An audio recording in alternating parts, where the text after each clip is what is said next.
Hello, board game fans. Pardon me. Just to take off my helmet armor. Hello, board game fans. Today, we're actually going to be taking a look at Successors 4th edition. And this is a game that is all about being one of Alexander the Great's generals in the mid-4th century BC after Alexander died and his empire started to crumble and fall apart due to the infighting of those that served under him while he was alive. And if you're interested in that particular period of history, if you're interested in military wargaming, if you're interested in trying to carve out your own portion of a thing before said thing crumbles into the dustbin of history, then this might be the game for you. So, let's take it to the table, unbox it, and then we'll talk about it a little bit. Alright, here is the Successors box. It's very Spartan. You see what I did there. I crack myself up. Alright, enough with that.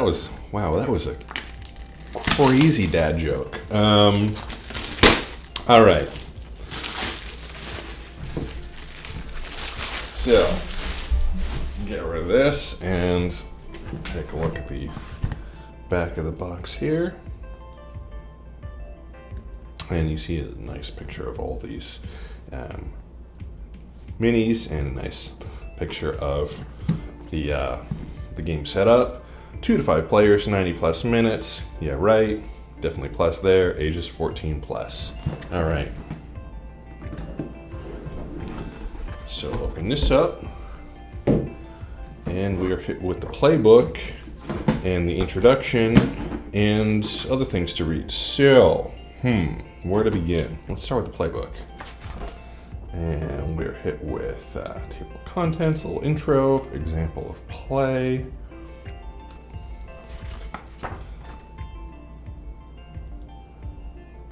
Text. More texty text. Nice illustrations of the board. More illustrations of the board. More illustrations. Some history. More history. More history. And then changes between the 3rd and 4th editions of Successors right here. And then looks like we have special abilities for all many of the models here. So that's 24 pages of rules heavy everything. And then here we're hit with the Successors. We've got table of contents, inventory, illustrated itemized components list, board map and key terms, and lots of things, victory conditions. We've got the setup here, sequence of play, strategy phase, generals and military units, lots of things to read, royal family members, activation and movement, lots of examples if I assume that, land movement procedure, evasion, naval movement and battle, land battle, oh my goodness, sieges, optional rules on page 35 through 37, and pronunciation guide. That's actually really nice. This is really cool. You've got the modern Greek pronunciation and the ancient Greek. I don't think I've ever seen such a thing. That's wonderful, and we have an index. We're gonna need that. Plan to spend at least a week of going over these rules every night for hours. This is not something that you can learn to play and teach in the bathroom in 20 minutes. That is for sure. And if that weren't enough, we have 5 of these, which is clearly a player aid. So when your player aid looks like that, you know you're in for some study time. I'm not trying to dissuade anyone, right? I'm actually really excited about this game, but this is definitely on one end of the spectrum, I think, in terms of games that We typically unbox here on Corax&coffee.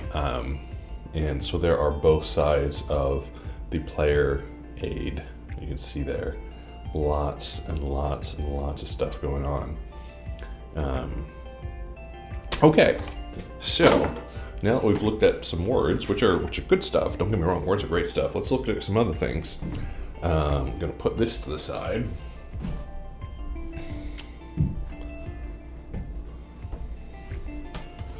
Okay, we're definitely gonna have to get rid of the coffee over here and move some things because this is a big board and it is single-sided. You can see there, it looks like it is a 6-panel board.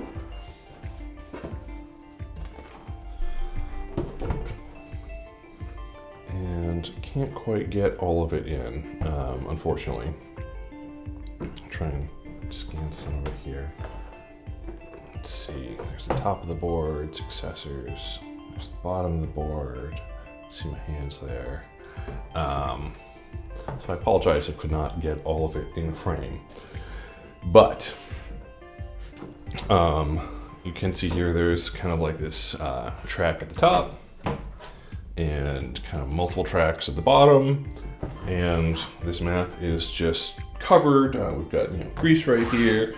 And then we've got the Turkish Peninsula, we've got Mesopotamia here.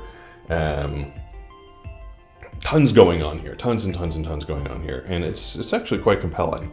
Definitely some muted colors, but and some iconography, but that's just a language that will come as you play, that you'll learn. So I like that nice big board. Okay. Over here, we have cards, which we'll get to later. What is in this little baggie? In this little baggie, we have just 2 little cute tokens. I don't know why. I assume because it comes in this baggie, they were kind of a last-minute addition or something they forgot. That's the best I can think of, but maybe they just need these extra tokens and couldn't fit them on any other punch board. It's another explanation. I don't know, but those are cute. Okay. And then here we have, model bases, and you get them in green, yellow, black, red, and blue. I assume you get them for, these are just for the 5 players. We'll come back to those, make sure those snap on real nice, but they're miniature bases. No issues there. Over here we have a whole bunch of baggies, because you can see under here they're gonna be tokens we're gonna be punching out. And here we have some dice. And we have, looks like 2 different types of dice. So here we have 5 dice. They're all 6-sided dice that we're looking at, and these are just kind of, these are stylized but standard 1d6s that we have here. Cool. And then these are a little bit different. So we have 2 blank sides and then a elephant there, it looks like. And we have 4 elephants. I don't know that these are elephants, that's just what it looked like to me. And 3 elephants and 2. So we have 1, 2, 3, and 4, and then 2 blank sides. 1, 3, 2, 4, and 2 blank sides. So yes, these dice are the same. Here we have stands for standees in 5 different colors. And do they match, or do the colors match these? Very, very closely. Very closely. So well done there. So we're currently going to have some cardboard standees to put in these stand holders. And now, you know what? I'm actually going to come back to these models here. I promise I will. In those standee holders, we have these cutout guys. And these clearly go in those things, right? So try one of these guys. Put him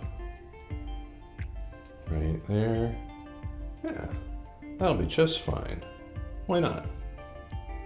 Oh, well, Yeah. Now, at the bottom of the box, we have, there's the bottom of the box, we have 5 punch boards.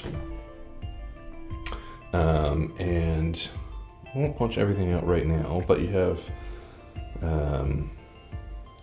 tokens and tokens, and yeah, so we get like one token color, so there's green and blue and red, yellow. So these tokens are clearly some sort of resource. I don't know if it's supposed to be money or some other sort of resource for each player. And then you have these other kind of like army tokens with numbers and different iconography. These are punching out just fine. So I'll just show you each one of these punch boards. Lots and lots of things to punch. You're punching, put on a show and punch and sort. My favorite of Scrubs or How I Met Your Mother, or I'm kind of dating myself with those references, aren't I? But you get the idea. I didn't say Cheers or Seinfeld, although now I did. I don't know what the kids are watching these days. TikTok? Put on TikTok. Actually, don't do that. Why would you do that? Don't do that. Or you could just punch in, silent contemplation. What a concept. Oh, there's way more going on in this punch board. Let's get back to actually paying attention to what I'm doing.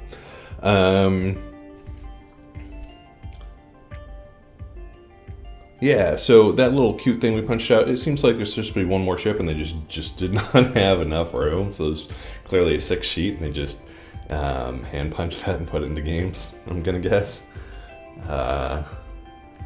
Interesting. Yeah, this defunct helmet armor would not have done me very much good with in a fight with shields and spears and polearms and swords and bows and arrows and that sort of thing. I don't like wearing armor. I like to be comfortable. So comfortable, in fact, that I'm actually wearing some Star Wars Christmas pajama bottoms right now. Okay. So now that I've almost lost what I was doing and thoroughly pooped all over Generation Z or whatever we're on now, let's look at some miniatures.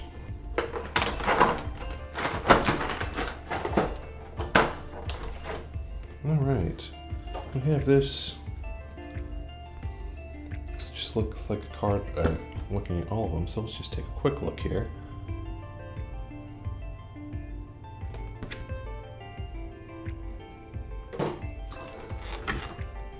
And I don't think I'm going to pull every one of these out. I could. That is a thing I could do.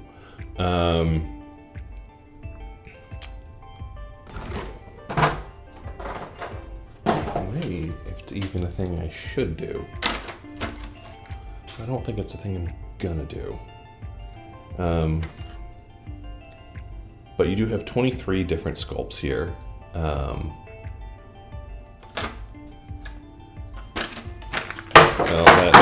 that did not work at all. I totally deserved that. So, you have a whole bunch of actually really nice sculpts here.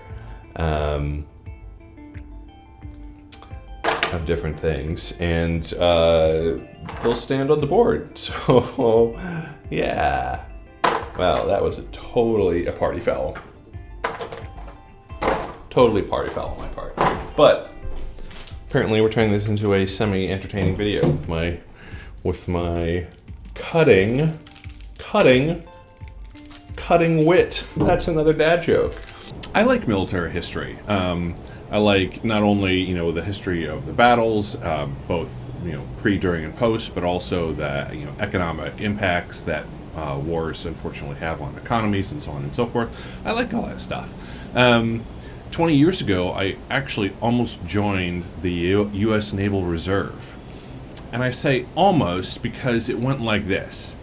My cousin, who was training to be a Marine at Annapolis, came to me and said, "Pete, you should join the U.S. Naval Reserve." And I said, "Why should I do that?" And then he said, "Because," and then he listed 20 reasons why I should join the Naval Reserve and why that would be good for me. And I go, maybe I should do that. That'd be great.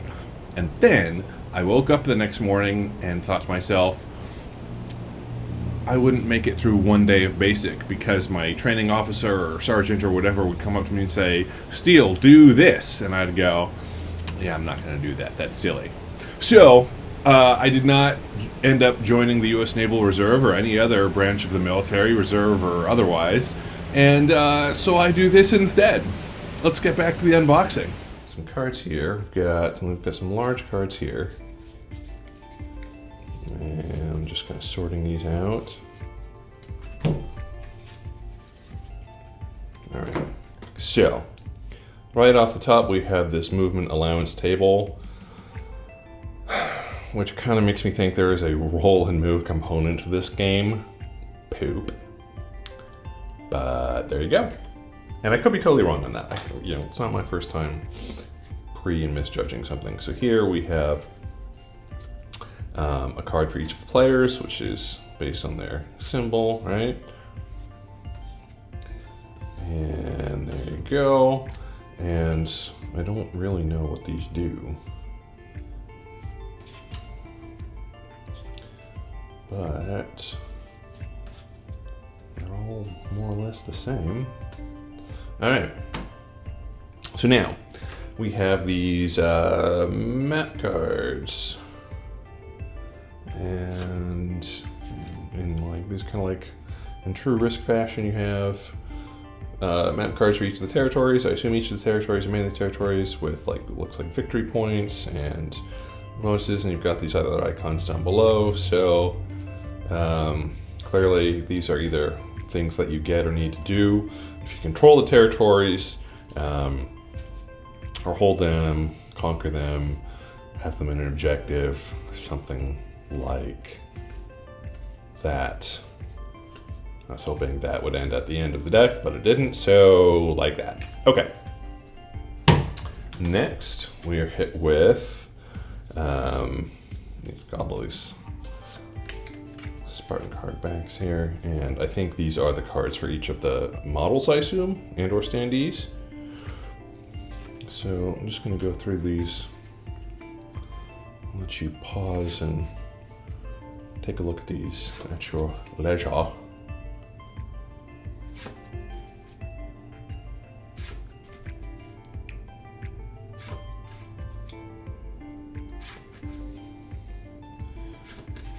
Variable powers for each of these guys, and some numbers that do various things.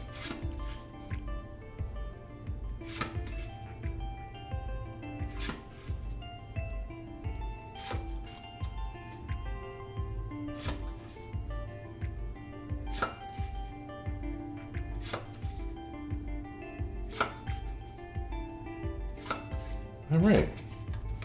And then finally, we have this massive deck of oversized cards. And they're screwed up. They're facing different directions. Let's see if I can face these really quickly. Okay. All right.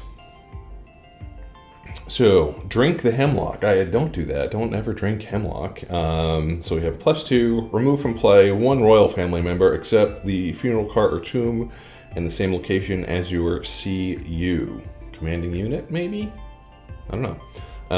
He whom the gods love dies young. We've got some flavor text down there. Diplomacy. Got multiple diplomacy cards. Epidemic. Greek mercenaries.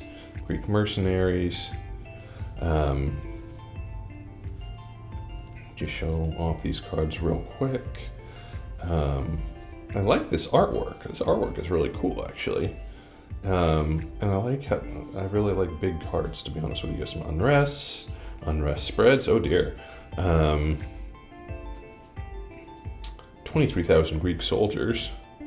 Desertions. Yeah, so all the things that could happen to a military or state in business. Freedom from the Greeks, Macedonian reinforcements.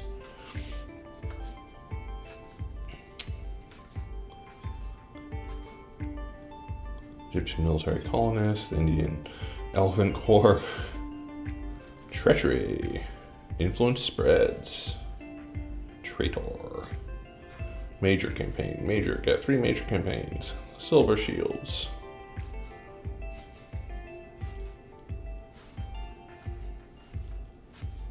Storms at Sea. Whole bunch of stuff. So you have some repeats, but a lot of these are unique cards. And that is everything that comes in the box of Successors 4th edition. So there you have it. There is Successors 4th edition unboxed. It's a very popular game. I've played Successors 3rd edition, and it's great. Certainly worthy of a 4th edition. Clearly have not played 4th edition yet, but I'm excited to. Love all the miniatures. Love all the cards. I really do enjoy kind of card-driven, dudes on a map style military games. So if you do, please do check out Successors 4th edition. Please do like, subscribe, leave a comment on our channel, and we will see you at the board gaming table soon.